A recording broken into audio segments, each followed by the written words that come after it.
Hello everyone, welcome back to Math Jamboree. In this video we have another AP Precalculus type of question from the topic of rational function and vertical asymptote. Let's solve it together. In the xy plane, the graph of a rational function f has a vertical asymptote at x equals -1. Which of the following could be an expression for f of x?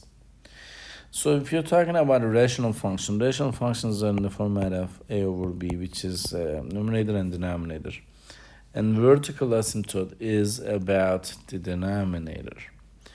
So then we must have an expression when we make it equal to 0 and when we solve it for x, it is going to give us x equals -1.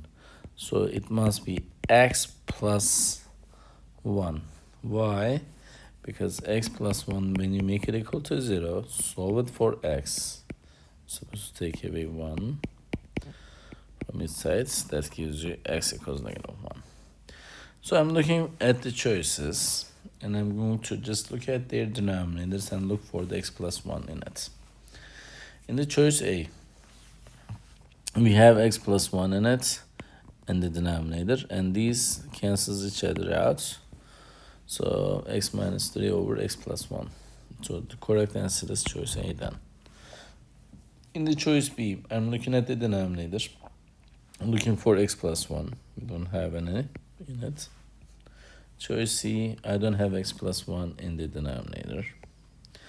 In the choice D, we don't have, again, x plus 1 in the denominator. So we can go ahead and eliminate the choice D.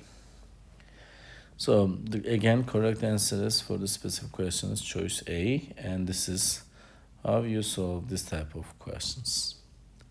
I hope you found this video helpful. If you did, please give it a thumbs up. If you have questions or comments, you can always leave it below there. Thank you and see you next time. Bye-bye.